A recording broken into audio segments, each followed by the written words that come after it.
want something badly enough, you make it happen. When it comes to ditching the booze, it's a case of looking at that big why and really recognising what is the reason you really want to do this, if you do. Because if you don't, if you want to carry on drinking, well, carry on. That's good for you. All good. But if you do, if you are waking up at 3 a.m. or whatever, and you actually want to do it, then you've really got to get in touch with why you want to do it and what's stopping you. And then you get a plan of action and get your little sober toolkit in place. And then be kind to yourself. All of that sounds really simple, but clearly it's a process that we have to go through. But you do need all of those bits, I think. And the planning is the big one. So I think it really is that conscious awareness and really getting in touch with the why and what will it look like if it does happen. Welcome to the Alcohol Addiction Podcast. My name is Lee Davey. I'm not an alcoholic. I refuse to be anonymous. I'm someone that doesn't drink alcohol. I spend every waking moment of the day helping other people do the same. Like right now, I want to start out by saying a big kiss and well done to Andrew and Anna P.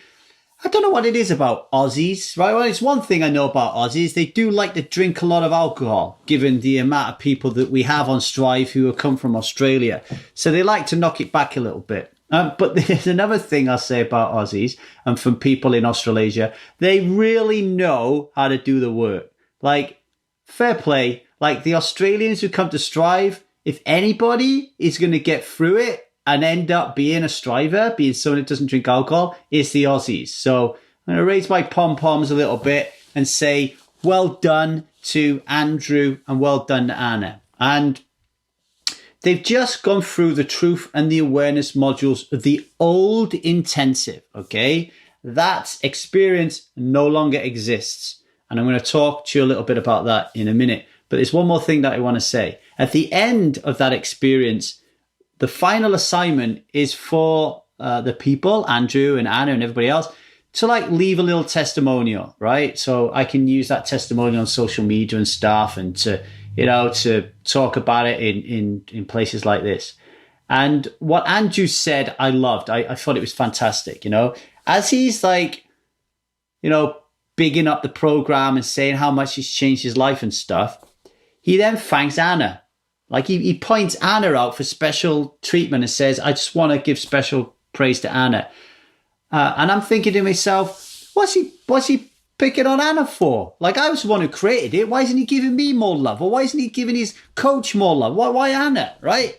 Well, of course, there's a reason why he's singling Anna out.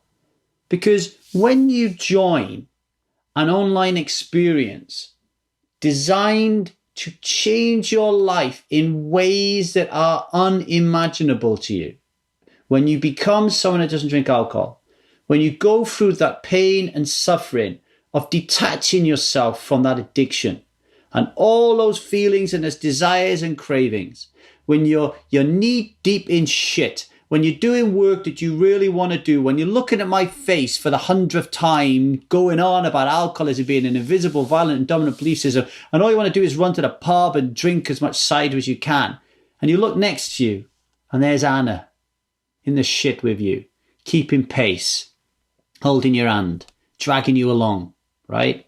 That is why Andrew said and singled out Anna for special praise. And that is the very essence of Strive. It's that family feeling. Like we tell ourselves stuff on Strive that we haven't even told our wives and husbands. We trust each other more than we trust friendships that we've had for 10, 20 years. And we've never even met each other physically in the forest. Some have, but not a lot of us, right? Why? How is it possible to build that connection? Because there's something about quitting alcohol together as a group and finally feeling that you can be yourself, to take off that mask, to just say, yes, I'm afraid. Yes, I'm sad. Yes, I'm miserable. Yes, I'm frustrated. Yes, I'm happy. Yes, I'm joyful. And you're not being judged. You're allowed to be who you are, right? There's something about that allows you to talk about your shame. So shame no longer exists, to be vulnerable, to really speak from the heart and the mind. That is connection, right? We are biologically designed to seek out connection. But somewhere on the way, we got all fucked up.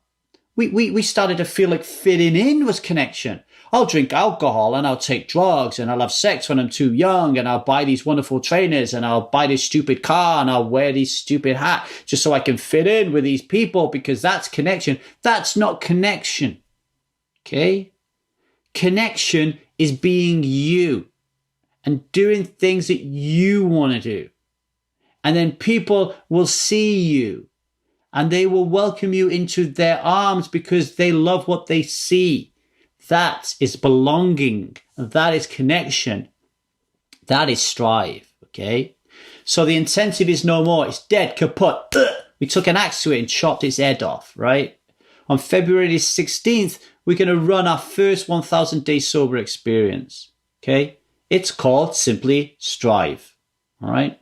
And we're going to start working with people for 2.7 years. That's how long it takes to go 1,000 days sober, folks. If you want to go sober for a month, go somewhere else. If you want to go sober for a year, go somewhere else, right? But if you want to stop drinking alcohol forever and ever, amen, then we're the place for you.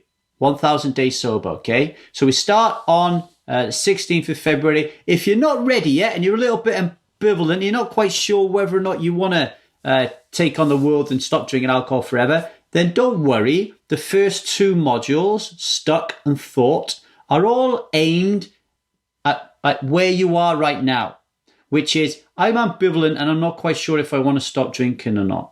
Okay, so you join the program and that's where we are. That's what we work on. We work on your ambivalence. And at the end of those 2 modules, if you're still not ready to go the whole hog and you're still not ready to commit to 1,000 days sober, then we will work with you where you are. We have people at Strive right now who are flying towards that 1,000 days sober mark. We have people at Strive who have gone way past, sailing past that 1,000 days. We also have people on Strive who have been with us for several years who are still in that ambivalent phase, who still are holding on to a little bit of hope that they can moderate.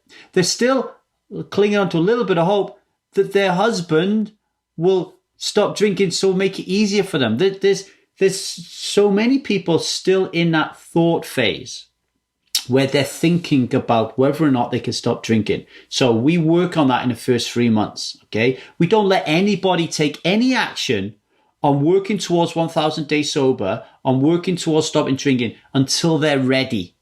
That's so 3 months working to ascertain if you're ready. If we think you're ready after 3 months, we're going to go for it and there's nothing going to stop us, right?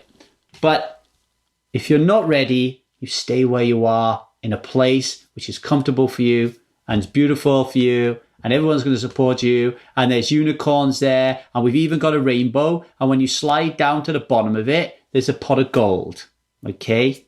It's really cool. And we all sing songs and lullabies and hug each other and have orgies and all that kind of stuff as well. Anyway, on to my guest today. So, if you want to join, you're going to have to email me, thetruthaboutalcohol@gmail.com.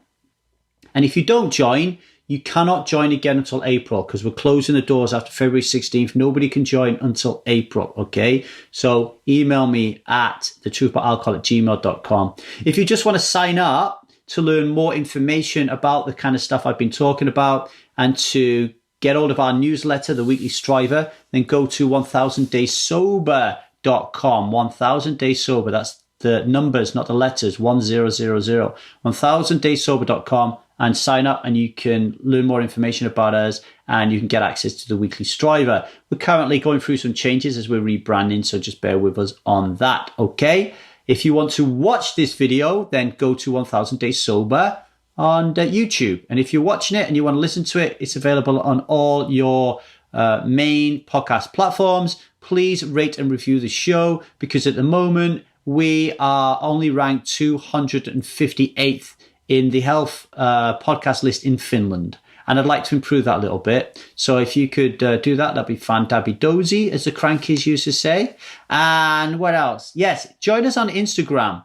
1000 Days Sober Instagram, please. And if you can't find it, then send me an email and I'll pop you in the right direction. Okay, right, without further ado, onto our guest, Janie Lee Grace. Janie Lee Grace is an Amazon #1 best-selling author and co-presenter on the UK's biggest radio show, BBC Radio 2, Steve Wright in the Afternoon. Previously, she was a backing singer with George Michael and Wham! Whoa. Kim Wilde, I used to fancy her, George Boy George, and reached number 8 in the charts with 7 Ways to Love with Cola Boy, where she wore an extremely short pencil skirt on Top of the Pops. Google it and you can find her. It's amazing. Jamie has written 5 books on holistic living, including #1 Amazon bestseller, Imperfectly Natural Woman, and currently writes columns for many magazines and offers PR and media training. She hosts the annual Janie Loves Platinum Awards to recognize the best in natural and organic products and services, and runs the recommendations blog imperfectlynatural.com. After ditching the booze in January 2018, Janie launched a podcast called Alcohol Free Life, which I've been a guest on, and she runs the Sober Club, focusing on sober self-care, and you can find that at www.thesoberclub.com. I got Janie on as part of our Strive Inspirations section because when you've become a backing singer for Wham!, I think you've pretty much lived a fulfilled life, in my opinion. Nothing else matters after that, right? Especially if you've been on Top of the Pops. So we talk about Janie's life, and you're going to pick up some real golden nuggets. Just how she actually became a backing singer on Wham! Gives you a massive life lesson in itself. And she's a big, big fan of being sober, which I really love as well. And she's really doing a lot of give back to the community. So please support her by joining her Sober Club and listening to her podcast and buying her books and everything else that she does. Listening to 7 Ways to Love as Cola Boy. Maybe we can all listen to it and get it back in the charts so we can see her in that skirt again, okay? Anyway, without further ado, I'm going to shut the hell up and leave you in the capable hands of the amazing, the beautiful, the wonderful Janie Lee Grace. Welcome to the Alcohol Addiction podcast. My guest today is Janie Lee Grace. How's life, Janie? Really good. Lovely to meet you. Yeah, online. And you. Let's start by a little backstory. Start at the beginning. What part of the world did you pop into when you was a youngster, and how did that kind of shape you, do you think? I grew up in Nottingham, and how did it shape me? Well, gosh, I don't think I've ever been asked that before. It was, I think, it's interesting. I'm sort of editing myself as I go along because you never want to share absolutely everything in terms of your family. But let's just say my family weren't exactly supportive of kind of anything, really. They were really my parents were both really quite fearful, and they didn't actually do very much with their lives, if truth be told. That sounds terrible, but it's true. And so I remember feeling quite different from a really young age. I'm always really interested in conversations around nature versus nurture, because from a very, very early age, I felt really very different, and I knew I wouldn't stay there, and I knew that I needed to do more, than they did. So I left as soon as I could. I was lucky enough to have a boyfriend who kind of opened up other environments to me, really. So he was the one that kind of inspired me to look to go to college and university and stuff. And so he drove me down to Middlesex University, and I came down south, and then everything changed, really. So, went to the smoke. Went down to the smoke. Exactly, and that was it, really. And so, and it's really funny because I come from a tiny little town, village, I suppose you'd call it, and I never tell anyone where I'm from, particularly. Because there's nothing there. And then I happened to be at an event with Hay House authors. I'm a Hay House author. And I met this guy that I hadn't seen in years, another Hay House author that I was going to be interviewing. And everyone was chatting about where they were from. We were in this little group. And someone asked me, and I said, I'm from Nottingham. And someone asked him, and he said, I'm from Nottingham. And then he said, which part? So I told him, and he said, that's where I'm from. No way. No way. How bizarre. How bizarre. So there you go. I spent most of my life living in a little Welsh valley called Ogmore Valley. right? Like Okay. 3,000 people. And I just come off a call with in part of this business group called The Right Company, right? Like a marketing group. And one of the women on there just said, well, I'm just giving an update of where I am in life. I own a valley. And I was like, own a valley? Like, I've lived in one. I've never owned one. Like, how do you own a valley? Does she own yours? I did ask her. She said, no, it is in South Wales. It's not that far from us. But yeah, it's quite incredible. You said there's something interesting, and I'm going to ask you about it. I know it's really difficult, but do your best, right? You turned around and said, I felt a little bit different when I was younger. I felt, I'm putting words in your mouth here, but I felt like I could do a little bit more. Can you describe that a little bit more? I'm asking you that because I felt the same when I was younger. It's difficult to explain, but well, it's only difficult in the sense that you don't want to be mean to your parents. They did the best they could. I've done a lot of family constellations work, so years ago I would have been very happy to be mean, but I'm not anymore because I've made my peace with all of that. But so I'm kind of careful. I don't want to just say miserable things about other people who had different opportunities or not. But my dad, particularly, was who's now passed away, was scared of everything. I mean, scared of everything. Scared of his own shadow. And I think I could see that from a really young child. That I'm really sure that I could see that he limited himself, even when I was tiny. My mum had mental illness, so it wasn't her fault. But between the two of them, they kept everything small. Everything was small. And the expectation was that you would stay, in the area that we lived and work in the local factory. And, I was having none of that, from as early as I could remember. I remember taking myself off to Sunday school when I was 4 or 5. I met another kid in the street, and she said she was going to Sunday school. My parents didn't go to church. They weren't religious or anything. But she said, well, there's this club. And if you go, you kind of have to read a few books or stories or whatever, and then you get sweets. And I thought, great, I'll have some of that. So I took myself off to church, and, and sort of from a very early age, I would just always do things like that. I would just do stuff. I was naturally... I suppose I was naturally a show off. That's what it boils down to. So then later on, when I went to university, I did a Bachelor of Arts in Performing Arts, a BA honours in Performing Arts, which was perfect for me because it's basically just showing off. It is interesting though, because most people that I talk to, they end up being their parents. But it's interesting that, from a very early age, you're like, okay, I don't want to be like that. So I'm going to make changes to be like this. And what you're talking about, how it's kind of linking in my mind is something called, we call the path of least resistance over at Strive. So my community is called Strive. And I would say a good 80% of the people on Strive ended up drinking because they got on this path of least resistance. They never left it because they were too afraid, because they made life too small. And then when they wised up, they didn't have the tools, the skills, the ability, and the courage to do anything different. So they just reached for the bottle. Yeah. I mean, it makes absolute sense. I mean, I don't know where it came from, but it certainly didn't come from my parents. I really do believe I was kind of born with a drive and an ambition and a enthusiasm and a passion and tons of energy. And it doesn't manifest in anyone else in the family in the same way. Okay, so there you go. Yeah. On the nature nurture thing, then. So you're saying in the nature part of thing, there's a part of you that is driven and curious and absolutely willing to take risk. But on the nurturing side of that, who were your earliest mentors, the most important mentors that kind of help guide and shape that power that you've got and focused it in the right direction? Yeah, it's an interesting one. I mean, I had.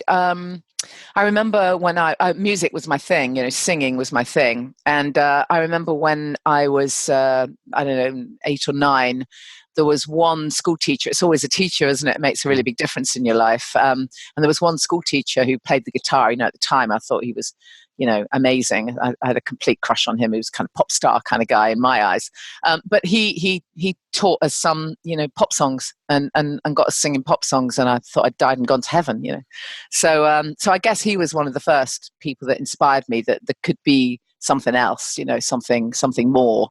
And then later, as I say, I'm very grateful to that boyfriend that I met when I was 14. I had a very different life, I think, if I hadn't met him. He was from somewhere else. He was from another town. And so his world was very different. And he was in a band. So that was quite cool. And then who shaped my life? I don't know. I guess it was connected to the church, because I kind of stayed within the church kind of circles. And I was part of something called the Greenbelt Festival, which is it's still going, and it's a festival of. It started off with kind of Christian bands and musicians and artists. It's now a much broader event, but that was kind of one of the things that inspired me, that you could kind of be an okay person and have a faith and yet still be involved in rock and roll or whatever. You could still be cool. Yeah, you could still be cool. Yeah, I guess. So yeah, I guess they were the very early influences. I mean, obviously later there were lots of people later on in life, but I suppose in the early days, having said all of that, though, I was actually really quite lonely and isolated, because I didn't have parental support. I didn't have any money. I didn't have, any of the things that a lot of people had. I remember being at uni, and friends would have sort of parents come up to watch them in shows and things. I never had anybody, So I was also quite lonely. It wasn't all great. Yeah. Yeah. The loneliness, it reminds me a little bit of when I started drinking when I was 35, and I just lost everybody. Not just their fault. It's not like everyone ran away from me, but there was a realization that, hang on a minute, I'm hanging around with these people and not really got anything in common other than drinking. But today it's a little bit easier to set up your own group or meet different people who are more like you. I imagine back in your day it was quite tough, wasn't it? Yeah, it was really tough. Everybody was probably either knocking down the beer or taking drugs or doing something or other. Yeah, exactly. Yeah, I mean, I even though I was in the music business, I always knew that I didn't want to go down that path. Thank God I didn't actually ever experiment with drugs. God, I'm so glad. Everyone around me was, obviously, but I just knew. I think actually, if truth be told, I think it was just fear. I think I was just terrified of what might happen if I lost control, because that was the only thing I had. For my survival, being able to be in control was the only thing I had. So I didn't ever go down the drugs path. Thank God. And even with the drinking, you see, for me, I never got so out of control that I was out of control, if you know what I mean. I was drinking too much, but I didn't ever have an actual rock bottom moment. It's interesting with the drug. I was quite similar with it. I mean, I took drugs when I was younger, but I remember there was a kind of an escalation of it. So we all started sniffing poppers, and then we all started taking speed, and then ecstasy, LSD, and then ecstasy. And then Leah Betts died, and her father put her image on the newspapers everywhere. And I remember saying, I am never taking ecstasy ever. And to this day, I've never taken a drug like that. Even though it wasn't the drug that killed her, it was the water that she drank. I've never gone anywhere near it. But that's an incredibly important point, Jenny, though, isn't it? That there's no that fear that you had of. I mean, you're saying your fear was losing control. My fear was I just didn't want to die. It's not there with alcohol, is it? No, not at all. Because alcohol is, as we all know, seen as completely normal. You're the odd one out if you don't do it. And there isn't certainly when you're involved in all of that, it doesn't feel dangerous because everyone's doing it. It's just what everyone does. And I suppose in the early days, depending on how much you're drinking, everything's fine. It's only when it pops up and bites you on the bum and you realize what a terrible idea it really is. I mean, I've never been in the music industry, but I've got my thin slicing kind of view of created by culture and TV and whatnot. And that view tells me that if I was in the industry when I was 16, 17, 18, or in my early 20s, I would have found it incredibly difficult not to drink way too much, right? So what was it like back then with the alcohol, and how was you able to not kind of follow the trend, I guess, and the pack?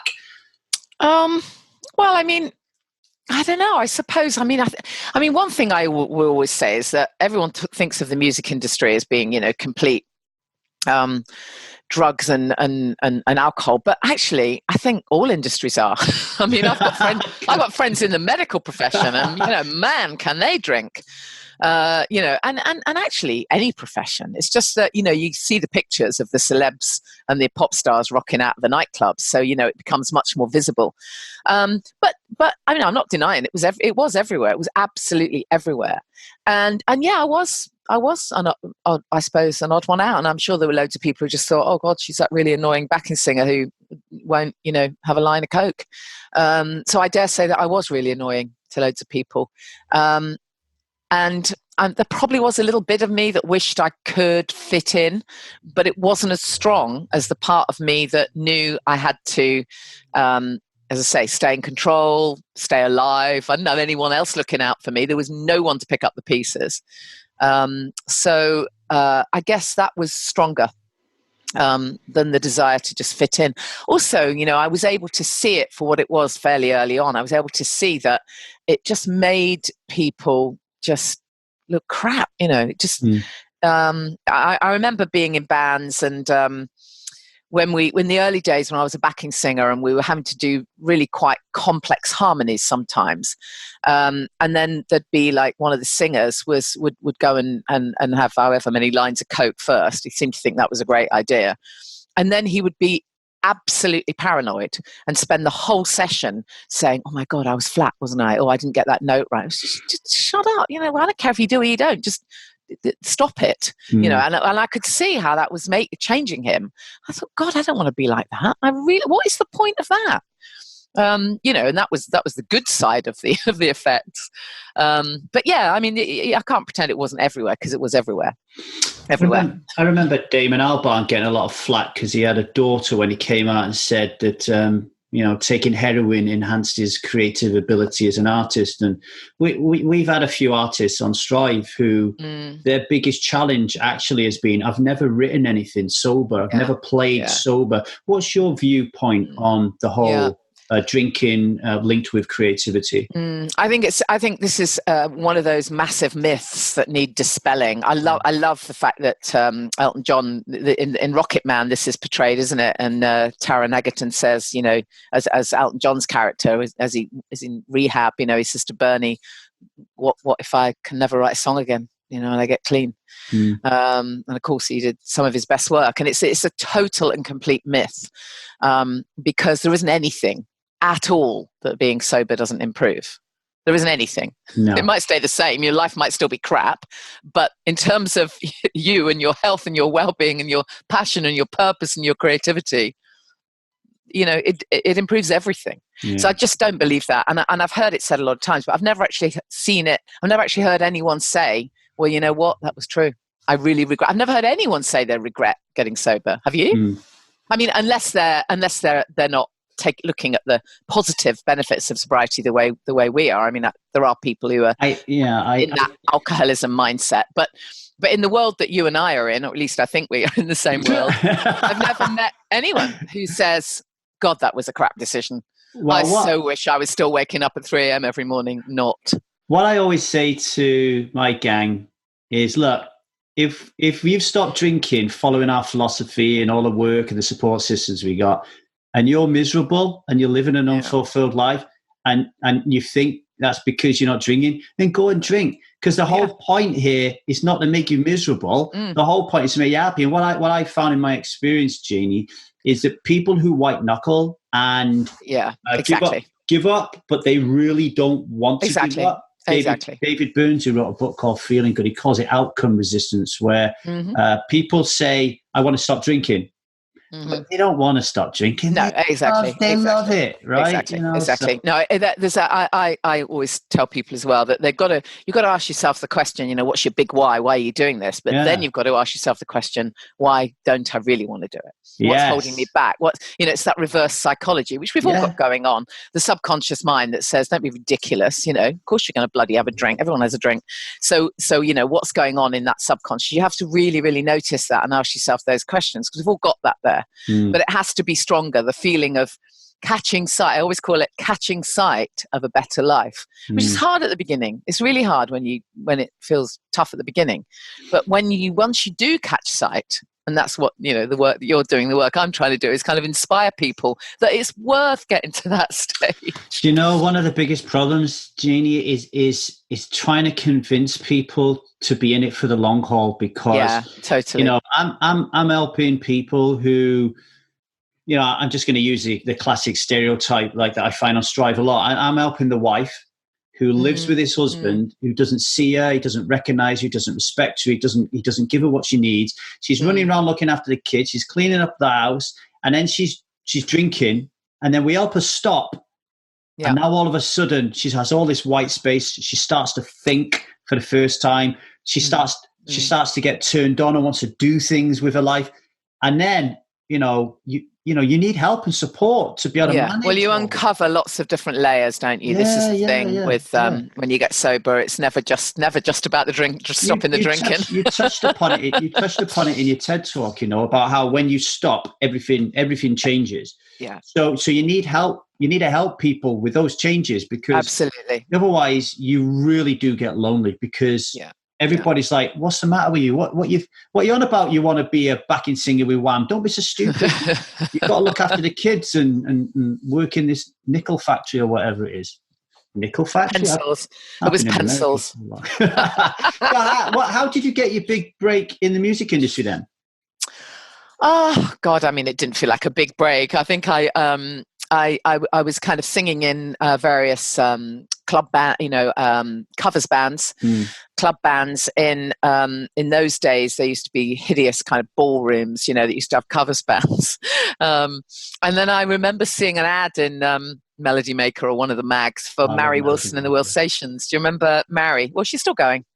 Lady with a beehive, and she put an ad out for wanting a band and for backing singers. And I always remember I wrote obviously it was a letter in those days. I wrote a letter applying to audition, and I actually said in this letter, listen, I'm singing kind of 5 nights a week in a covers band. Just please save me.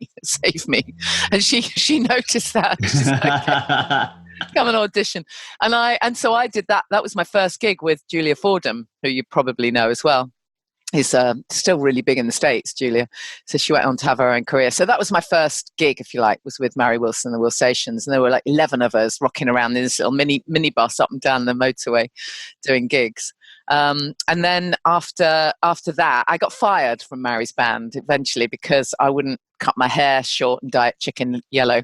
We're great mates now. We laugh about it. But at the time, I was devastated. It's like, oh, God, no, really?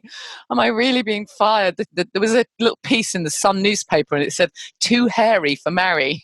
No way. That was my one and only appearance in the Sun. How funny is that? But anyway, I was fired. And of course, all things are for the best, because then I got the gig with Wham after that. So how did it feel? I mean, before I go on to that, actually, let me just touch upon a point there. You when you wrote that letter and said, please save me.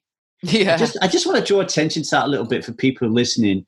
Is, you said earlier on that you were different. You felt that you was different and you wanted to be different.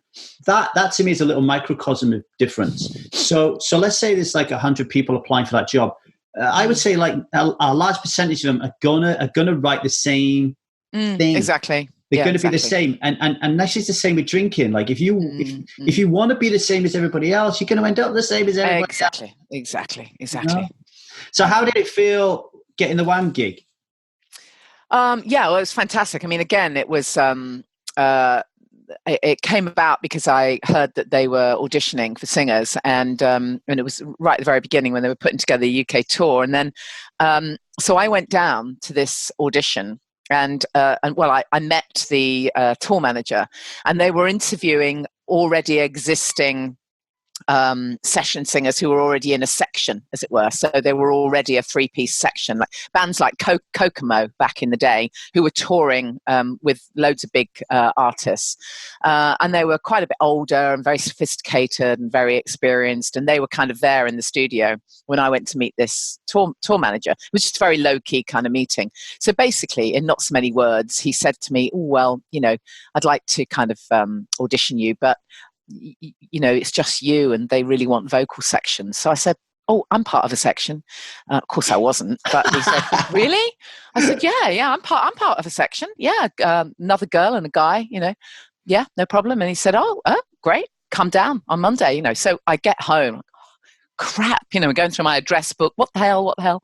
So I found a number of a girl that I'd worked with in a covers band, rang her up and said, "Listen, do you want to do this?" Obviously, yes. And then I rang G Bello from Light of the World, all these old references, and said, "Do you want to do this?" And he said, "Yeah, cool." So we rehearsed by phone, literally rehearsed by phone, pretended that we'd worked together for years, and went down and sang, got the gig. It was the first time we'd ever sung together. That is incredible. So yeah, it was brilliant. It was great fun.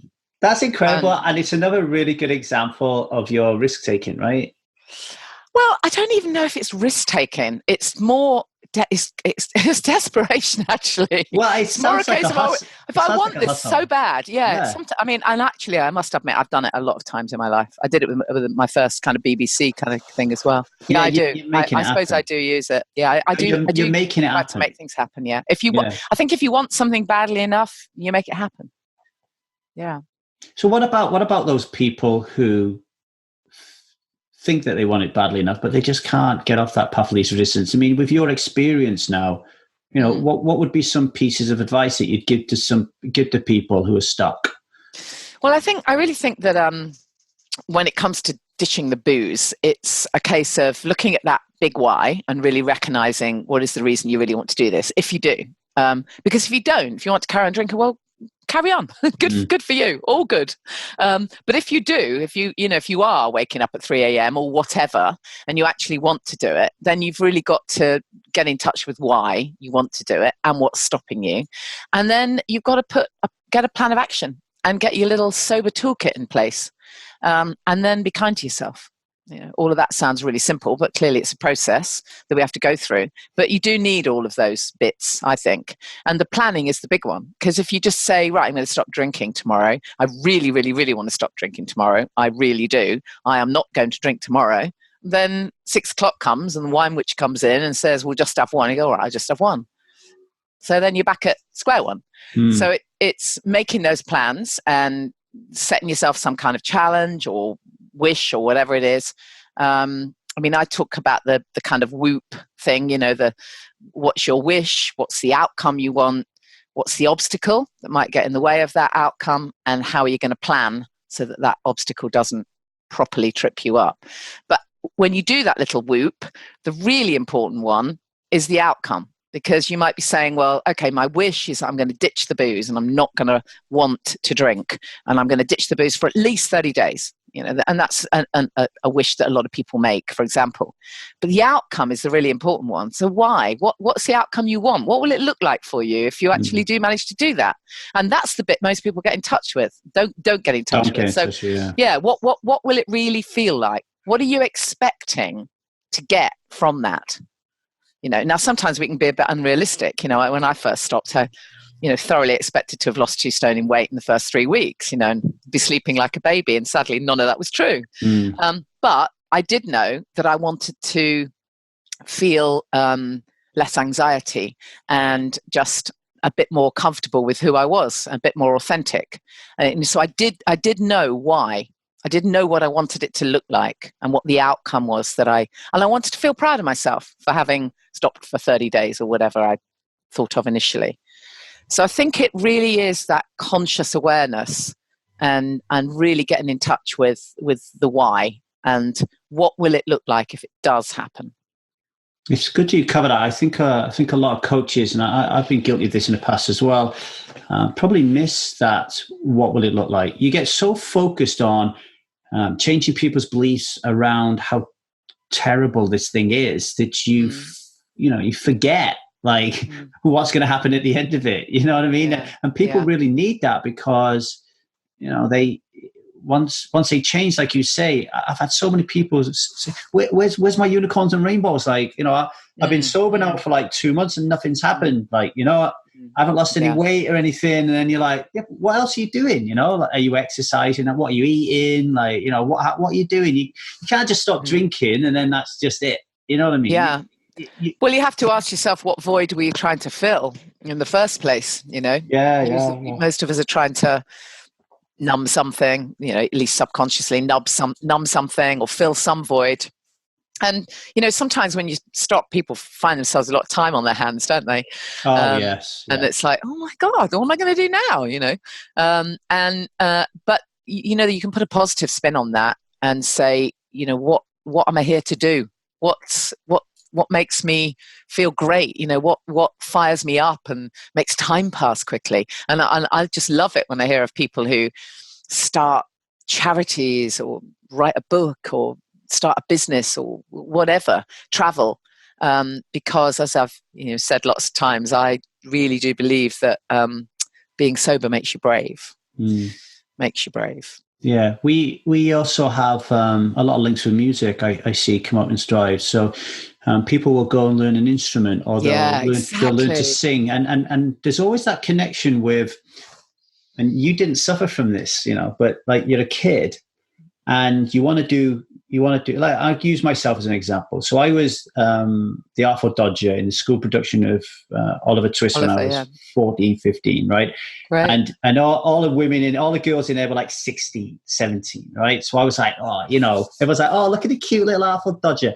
And I loved it. I got all this attention. I loved being on stage. I loved singing. And then the next year when they were doing, I think it was Annie Get Your Gun or something, by this time I felt this pull to be cool and to be a footballer. And to smoke and to drink, and like being on stage wasn't cool. It was nerdy, and it was very polarized when we was younger, And I find on Strive that a lot of people had a similar issue, and they stopped doing what they loved at a very young age to fit in and do what society wanted them to do. So then when they stopped drinking, it's like, I'm going to write a book. I'm going to play the mandolin. I'm going to exactly. Well, for some people, of course, drinking's been their kind of like longest relationship. If you start drinking, you're a teenager. Oh my God, you sometimes people don't even know who they are. Don't know who the real person even is. So you're getting to know this person all over again. And what's great is that most people find they actually quite like themselves. When they get to the real person. I definitely believe that being sober makes you more kind. That is another amazing benefit of sobriety. Totally. I mean, the world would just be a much nicer place, wouldn't it? Your Whoop. You talked about the Whoop there in relation to alcohol, but the Whoop can be used in life as well, right? Absolutely. You can use a little planning tool. A lot of kind of it can be used for any kind of little anything, literally anything. You can use it for something big, or you can use it for some tiny event you've got coming up. So you can Whoop a big thing that you want for yourself, and you can Whoop the tomorrow evening when you're going to the pub kind of thing, or we're going to meet friends or whatever. Yeah, it really works, because it makes you consciously aware of what is going to trip you up. If you really think about it, what will it be? Will it be that person who says you're boring? Will it be the fact that they've got nothing else for you to drink in that place you're going to? What will it be? But if once you're armed with that, you can plan ahead. You can text the person and say, going to give you a heads up, there'll be more for you because I ain't drinking. And you can take your own drink. There's always a way. But you have to be conscious of it. You have to be aware of it. So you get this gig with Wham, and you're earning a living singing. Yeah. What was it like? Was it like so for me doing this and leading Strive and creating courses and workshops and getting people together and helping people? I love it. Like, it's all I want to do every day, right? What was singing like? Was it like that? Or was it like, oh man, I got to go sing, I got to work, pay the bills? What was it like, and how did it stop? You still sing now, but maybe mix it in with like ambition, I guess. Did you Did you want to be like a rock and roll star? What was it for you? Yeah, no, I absolutely loved it. I loved every minute of it. I was really lucky. I got great gigs. I mean, not always. There were times in between tours when I didn't really have any work, but most of the time I had really good gigs as a session singer. And yeah, I did always want to do my own thing. You know, I wanted to be Madonna. You know, obviously, and the really funny thing, of course, is that I did have my kind of 5 minutes of fame, and I had my little hit record. But when that happened, it was so completely different to the way I thought it would all look that I kind of didn't even notice it. It kind of all whizzed by before without me even noticing. Sometimes I look back and I think, what the hell was that? Who is that on Top of the Pops? I can barely remember. It's so weird. Because it all happened in such a different way. I mean, I laugh about it now because it's almost like, you know, I kind of said so many times, oh God, please make me a pop star. So God said, yeah, all right then, you can have 5 minutes, yeah, throw it against the wall, see if it fits. Go on then. That was the partnership with Saint Etienne, right? Yeah, the Cola Boy, yeah. Because it came about completely by accident because I was a session singer and they rang me up and just said, oh, you come and do a session. And I always remember it took me longer to get there on the train than it did to do the session because it's just the 4 words, right? So it took me like nearly 2 hours, 2.5 hours on the train to get to the studio. I was in the studio for, I don't know, 45 minutes or something. Did my 4 words a few times and they said, oh, bye. Is that it? Yeah, okay. And then 2.5 hours home. And then within a couple of weeks, they made some acetates back in the day. Of course, it was vinyl, and they gave these 12-inch acetates to story has it, DJ in Scotland, and of course Scotland was the place where all the raves were really big. At that time, much more so than in the UK. And this Scottish DJ bootlegged the track and sold it off the back of his car. And rumour has it he sold 500 of these copies because he'd had such a banging dance floor. So then all of a sudden the record companies have got their checkbooks out, you know. And within 8-9 weeks, something. I've never seen anything move so fast in all my life in the music industry. Within about 8 weeks, we were number 8 and I was on Top of the Pops. It was just bizarre. What was it like being on Top of the Pops? It was fantastic. It was absolutely amazing. But as I say, I didn't kind of really, I don't think I was really kind of present. It was all just it was such a whirlwind. It was so bizarre and so not what I'd expected. There was a little bit of, I wasn't, you know, I thought I was going to get kind of a proper deal and be, you know, become Madonna and you just chucking me out. I'm only singing 4 words, you know.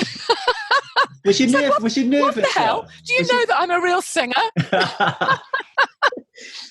Was you nervous? So it's Top of the Pops. I mean, like I grew up and, you know, back then we had 3 channels. I mean, if you're listening to this, folks, we had 3 channels. I know. We're so old. Well, I suppose I was nervous. I was probably more nervous than anything about the fact that the skirt I was wearing was so short. I could barely move. I had this kind of vintage silver mini dress that I'd been and bought literally that afternoon with the stylist or whatever. I couldn't find anything I liked, and in the end we went in this vintage shop and I got this tiny, it didn't really fit me, but it was fabulous. I thought I have to wear it, but it was so short that I knew that if I've moved, you know, either of my legs an inch to the right or the left, the game would be up.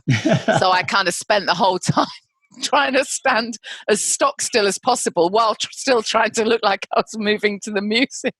I'm going to have to Google it, see if I can. You'll have to Google it, yeah, you can see. And also the video was fantastic fun. Have you seen the video where I'm on the motorbike knot? No, I haven't. That's fun. That's fun. Saint Etienne did save my life once, though. Did they really? Well, this is a classic drunk story, and one of the reasons why you should never drink. But we was in Dublin watching the Wales Island rugby, and we had to get up really early to drive to Rosslare to get the ferry. And my mate was blind drunk, and I couldn't drive, so he drove drunk, and we listened to this Saint Etienne song on repeat, like for hours, just to keep him awake. You know? Oh God. And here's the thing about drinking, and you know, we turn this belief system, alcoholism, we call it on Strive, you know, that gets you thinking it's all cool. We told that story like it was really funny. Oh, what a laugh. What a laugh we had driving drunk through Ireland. I know. God, I know that. Oh God, I hate that. And that you're absolutely right. And I met with some people the other day that I hadn't seen in years. They didn't know the work that I'm doing now or anything about it. And it was a business thing, so there was no reason to tell them. Yeah. But I kind of had my mouth all the time through the meeting, because all the conversation, you just know, it must have always been like that, but I don't think I've ever noticed before just how much of the conversation revolves around, oh yeah, and there was that night when we had to carry you back, didn't we? And then, oh yeah, and how are you with the percent? Every other sentence was about drinking. And I just kept stum. I didn't say a word. And I just thought, God, if one of them goes, hold on a minute, you're not joining in this conversation. Like, what? Like, seriously, it's like when you shine a light on how crap these conversations are. I mean, the awful thing is I would have been joining in. I mean, people say don't have any regrets, but God, I do regret, all those years. It's true. There's another part to that as well. There's a part where you have to listen to all the war stories and absurdities and hear them laughing, which if you think about it, it allows them to continue drinking, right? It keeps the cognitive distance. Yeah.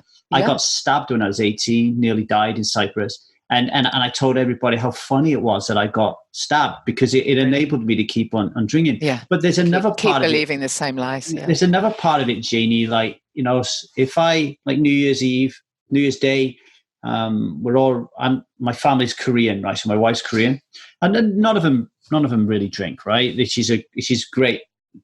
That I love about my family. But on this one night, they get the bottle of wine out and everybody has a glass of wine, and I don't have anything. I put my fist up to do the toast, and then everyone starts talking about how beautiful this wine is, right? Oh wow, this is fantastic. What type of wine is this? And in my head I'm thinking, oh man, it's not full of shit. It's shit. Yeah. No, it's not. I mean, I'm actually, funnily enough, even back in the day, even when I was drinking, I always used to think those programs where someone would like sniff it and talk about the nose on it. What the hell? It's just fermented liquid. It's just a bit of shite apple juice. What are you talking about? The nose. It's like the biggest. It's like my God, the wine tasting thing is the biggest con. It's such nonsense, isn't it? So the emperor's not wearing any clothes. We know that exactly. Now, don't we? So when you are a young singer, you're in the music industry, you said earlier on about not wanting to cut your hair, and now I know why, because you want to be Madonna, right? But there's a lot of talk these days, and there has been over the last decade, about women having to behave and look a certain way to fit into society. You started off, wanting to do your own thing. Did you feel any pressure in the pop industry to look and be different? And how did it feel to be, pop and celebrities, beauty level just gets higher and higher and everything gets more perfect and perfect. How did you feel being around all that? I think it was just the world I was in. It just was the way it was. I can't pretend it wasn't like that. It absolutely was. It was huge pressure to look a certain way and be a certain way. I don't know. I think in a way I was quite lucky because I was a backing singer. I was a little bit removed from some of it, which was quite useful, really.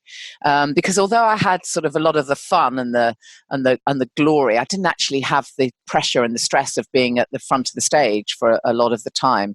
So I think I got thrown clear, actually. But there is a pressure. I worked with Kim Wilde for a while as a backing singer, and I remember kind of. I remember back then thinking, oh my God, she can't pop to the shops without putting full makeup on. There was a time when, she just didn't feel she could do that. And I thought, God, that's just so sad. I mean, I don't know what the answer is or if there even is one, but you can't deny the pressure was there. Interestingly enough, I don't think it's as bad as it is now.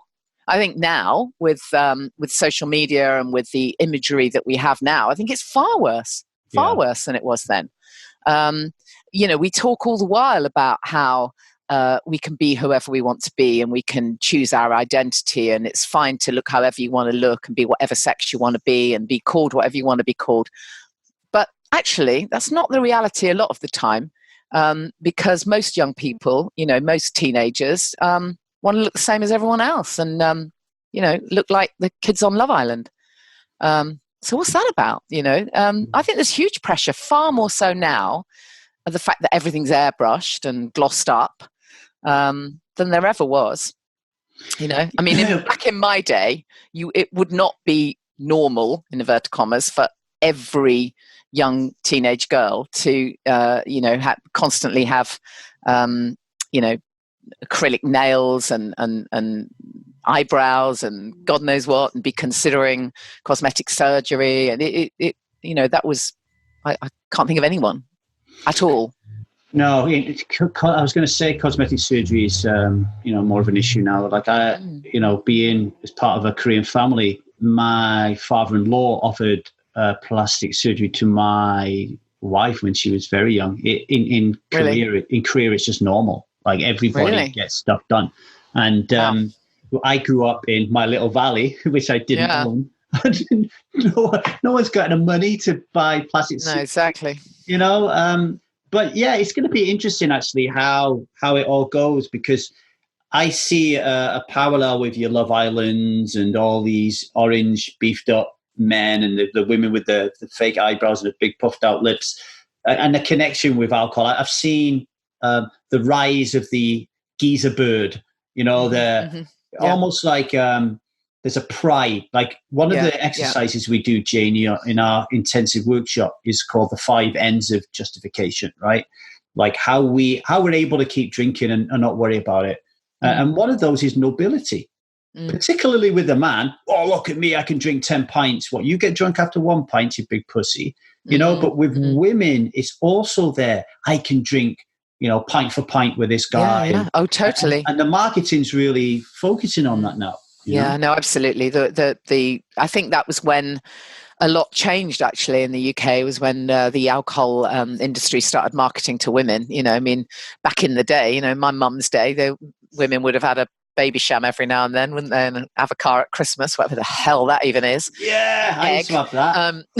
What the hell is that? And a Baileys. Don't forget a Baileys. Yeah, of course. And that would have been a once a year thing or an anniversary, and that was it. But then it all changed, didn't it? And they started marketing to women, and then there was that, then all of a sudden it was the culture for women to drink just as much as men. So, do you remember Pomaine? Yeah, that was that hideous kind of apple juice, fizzy apple juice, wasn't it? Was it like an English cheap champagne? I grew up in a council estate in Reddish in Stockport. So on a special occasion, my dad would get the Pomaine out, like it was champagne. That was our first introductions to drinking. Baby sham, a Baileys, Advocaat, and all that kind of nonsense. So. Yeah. How did you get in? How did you end up on the radio then? So you want to be on the radio, obviously, as a hit singer, and then you end up working behind the radio sort of thing. Yeah. So what was happening was when I was session singer. In fact, this was before the Cola Boy days. So I was doing my session singing stuff and various other odds and sods, and I had a few like kind of. Little tracks that like dance tracks out, that various odds and sods, and then I was also doing I'm trying to remember what that's what it was. I had a dance record out with a guy called Paul Oakenfold. Of course, he's really cool now. But back then he was quite new, and we did a track together. It was a cover of Donna Summer's Love to Love You Baby. And it did really well in the dance charts. So it was a little vinyl thing. And so to promote that, I went round to various radio stations just to promote it, local radio stations in the UK. And we did this little kind of mini tour to promote the record. And I remember going into a couple of radio stations. It might have been Radio Leeds or somewhere. And I remember, and the presenter said, "Oh, you stay for a bit if you like. We'll just do a few other bits. Do you want to? Here's some weather. Do you want to read that out for us or something?" Yeah. And I remember thinking, God, this is fun. This is really fun. I can read out loud. Wow, there's something else I might be able to do. And I just really loved it. And then I remember coming back and I heard, here's another one of those things where you're going to say to me, "Oh, so you took risks." But what happened was I heard an ad on the BBC for, the BBC were launching a programme in Vauxhall for residents of Vauxhall who were under 21 who wanted to train in radio. Right, very specific. This was on BBC London. It was called GLR then, and this ad went, "Do you live in Vauxhall and are you under 21? Would you like to do our training program to work in radio?" So I got the application form and I filled it all in, and then I wrote a note on it, and I said, obviously you'll see, I'm not going to lie. I don't live in Vauxhall and I'm not under 21. But as you are the BBC, I don't think that it's a good idea to be ageist. I think that's a bad idea. And I don't think you should be areaist, because it's not my fault I don't live in Vauxhall. And then I put, dash, I'm only joking. I completely understand. But can you please point me in the direction of a training program? And then a couple of days later, I got a phone call from this fabulous guy. You talk about mentors. Oh, my God, he was mine. This wonderful man called Sid Burke. Well, I always remember he rang me up and he said, "Hello, is that Jane Lee Grace?" And I said, "Yes." And he said, "Well, you're really cheeky, so you may as well come on the course." So that's how I got my radio training. Trained with the BBC, and absolute top-notch training. It was amazing. So, yeah, I have a lot to thank Sid for. And then from there, I started presenting on GLR. I just did it for free. Did a gospel show because, of course, because of my past, I knew a lot about Christian music and gospel music. And then, worked for various other stations. I was at Virgin for 6 years. Wow. Virgin Radio. Mm. And humour seems to be a trait of yours, or almost like and it seems to me like it's a skill. You kind of harnessing it as a skill. How important, are you aware of that? I mean, how important is that been? I don't know. I think it's okay. I think it's important to laugh at yourself. I don't know. I hadn't really thought of it. Before, but I like to laugh about stuff, definitely. And you, so you're on the radio. So we got pop star radio. Yeah, well, I know I'm not really a pop star. I had a number 8 hit that for 5 minutes. Music industry. But it was fun. Music industry, definitely. Yeah. And then author. Yeah, definitely. Yeah, that was really cool how that all came about. And that came about, again, just completely by accident, because I was really passionate by this point about health and well-being and holistic living. And so I was just sharing my bits of my own story on the radio. And then a publisher came to me and just said, have you thought about writing a book? I said, no, of course not. Not a writer. I had no concept of being a writer. And she said, well, you don't really have to be a writer. If you've got some ideas, we'll help you. Well, it turned out that I was a writer.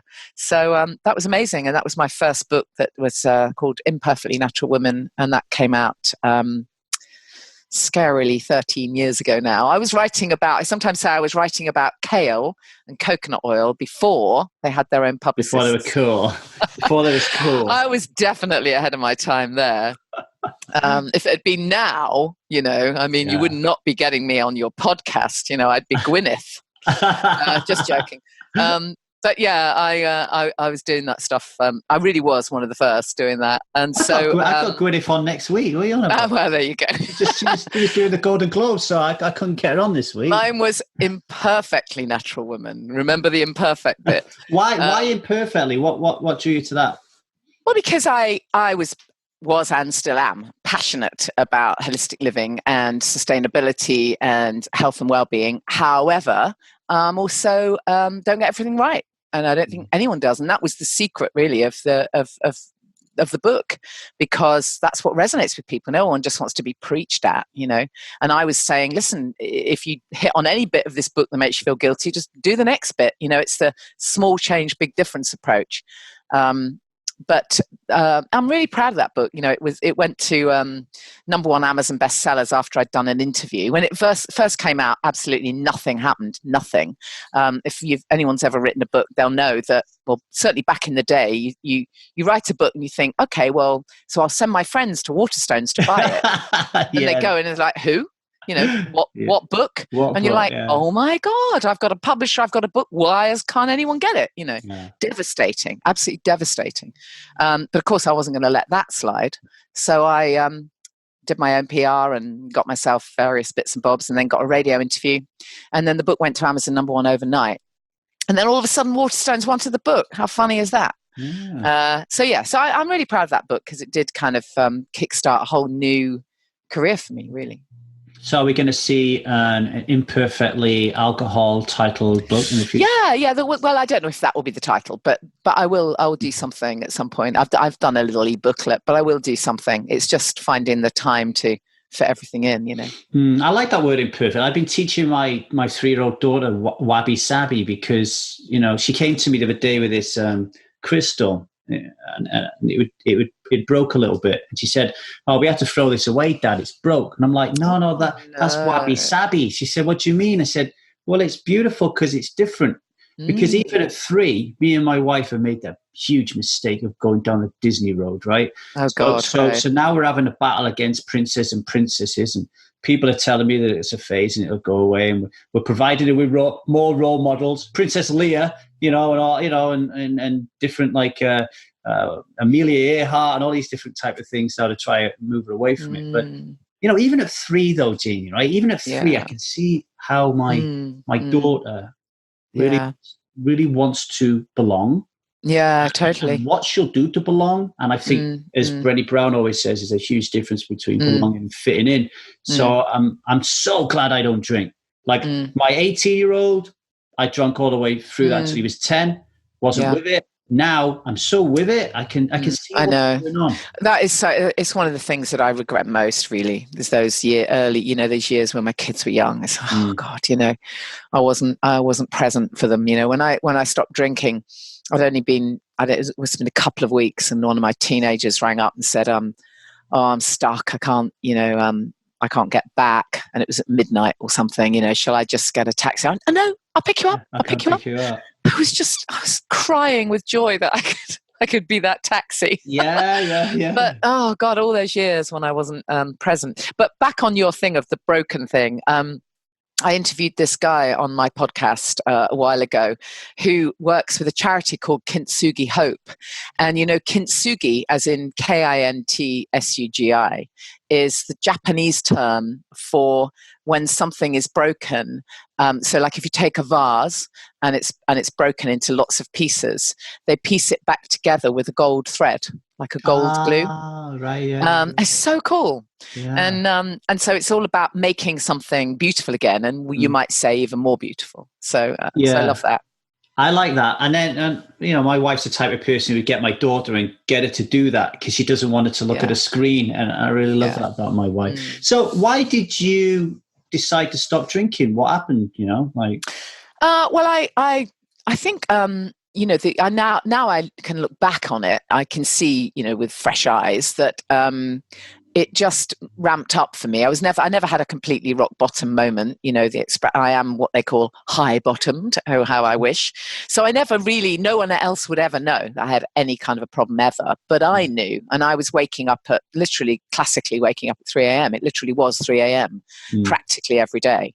And this voice, you know, would say to me, what are you doing? Just what are you doing? That you're writing the stuff, you're talking, you're writing books, you're on websites, you're writing blogs, you're dealing with brands, lots of people hang on your every word about holistic living and well-being and health and authenticity, and what the hell are you actually doing? And the voice went off. It went off for years. And I tried to stop lots of times. And that classic thing that I was talking about earlier, I would say, right, that's it. I'm not going to drink. And sometimes I'd get to a couple of days, maybe. And then someone would offer me a drink and I'd be like, oh, bugger it, you know, I'll start tomorrow or whatever. And that went on for years. And then, I look back and I try and think, was there really a catalyst? Was there really something? And I don't know that there was. I know that towards the end of my drinking career, I became brave enough to share my concerns with therapists or people that I might see. I remember going to the doctor for some vitamin D test or something, and it was a female doctor, and I liked her, and she was really nice. And I thought, shall I? And I felt brave enough, and I said, you know, actually, can I just ask you about something else? I'm a little bit worried. I think I'm drinking too much. And so she said, well, how much are you drinking? Well, obviously I lied. I mean, doesn't everyone? So I said, oh, well, you know, 2 or 3 glasses a night, And she just said, "Oh, sounds completely normal to me. You seem fine." I mean, it's one of the things that incenses me now more than anything. The fact, clearly, I was reaching out there. Yeah. And what she really needed to say was, right, okay, let's sort this out. But she was like, okay, got to get the next one in. But, exactly. And also, what we now know, I was presenting as a classic, what we now know is grey area drinker. I wasn't at rock bottom. She couldn't send me to the rehab services, clearly. But she needed to have seen that I also wasn't completely fine. Otherwise, I wouldn't have shared that with her. And the same with sort of therapists. I know they mean well, and don't get me wrong, I think most therapists are amazing, but they don't have experience, many of them, of this situation. So again, I would share how I felt, and they would say more or less the same thing. Well, try and have a glass of water in between, or have an alcohol-free day, yeah? What? How can you possibly say to someone who drinks, have an alcohol-free day? Oh, right, yeah. I'll try that. God's sake, well, just have one, oh God, the only people who can say those things are people who've never had a issue with drinking. If you don't have an off switch, like I didn't, the advice to just have one is nonsense. So I did start sharing the issue occasionally. So it clearly was ramping up. And then what actually changed it was that on the radio show that I work on, we were going to be interviewing Claire Pooley, author of The Sober Diaries, on the very first day back at the BBC in the January. This was January 2018. So at the end of 2017, when we finished for Christmas, which was, 23rd of December or something, I was given a copy of The Sober Diaries to read. And the producer said, "Oh, can you gen up on this? Because she's coming in on the first day back." Now, that is so rare, I can't begin to tell you. We never get a book 2 weeks before. We get a book, the author's book, the night before, if we're lucky. Yeah. Sometimes on the day. So it was really rare.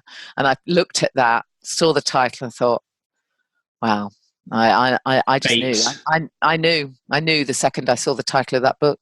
I absolutely knew. And what was different was I had read books before, but the books that I'd read before were the logical books, the NLP books, the "you must stop because alcohol is bad" books.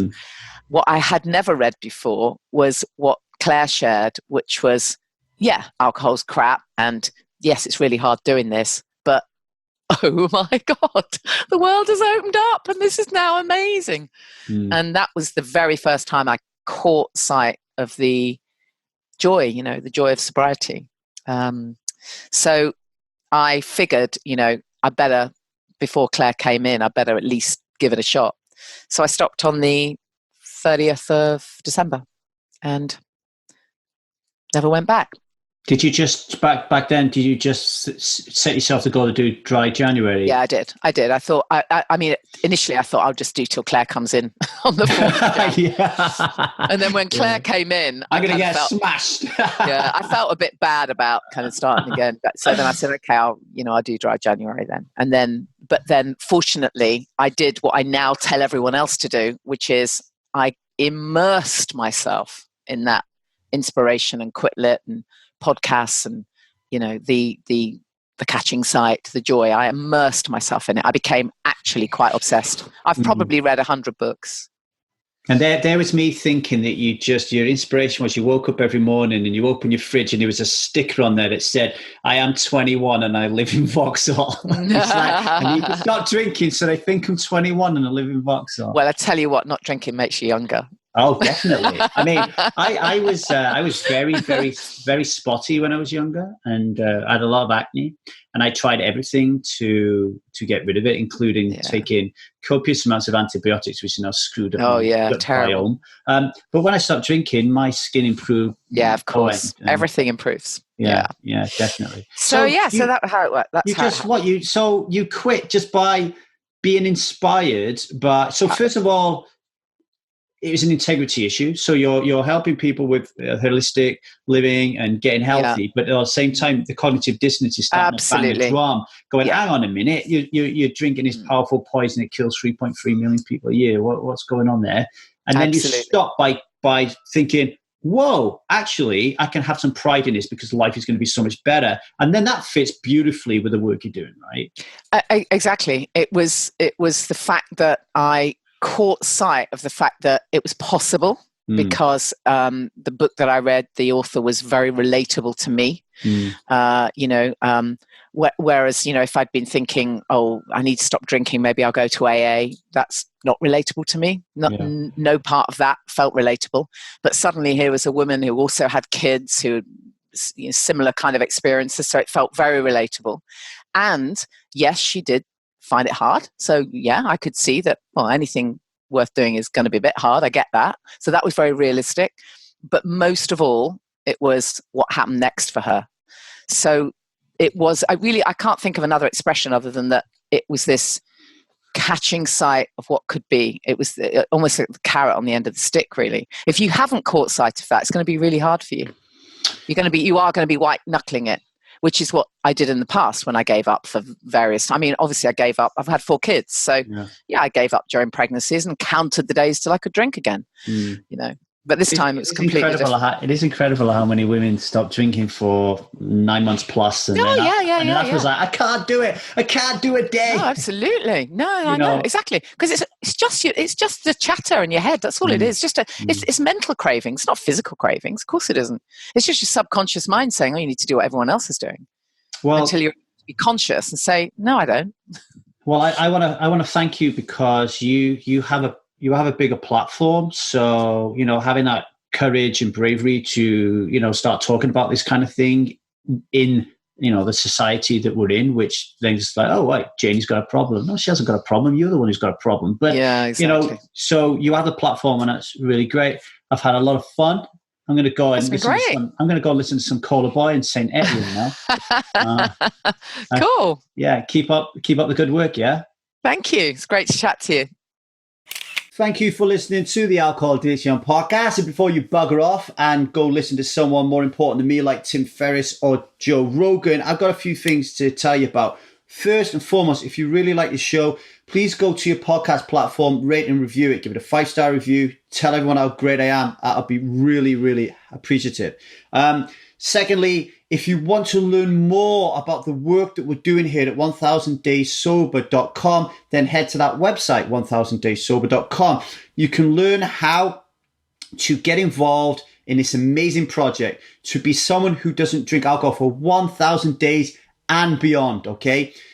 Get over there, get involved. We will provide you with a tremendous support system and world-class workshop experience called the Strive Sobriety System, okay? It's catered to hit you at all stages of this sobriety journey. So if you're like contemplating whether or not it's right for you to stop drinking, don't worry, we've got your back. We'll hit you on that. If you've been stopped drinking for now 7 days, 8 days, and you want to make an even bigger inroads, we've got you. If you've actually stopped drinking for 3-4 years, but you still want to be amongst a community of people who don't drink alcohol and you want to enrich your life and live a fulfilled life, we've got your back as well. So get over to www.1000dayssober.com, okay, and join our Strive support system. It is amazing. You will love it. If you want to follow us on social, you can find us at 1000dayssober.com on Instagram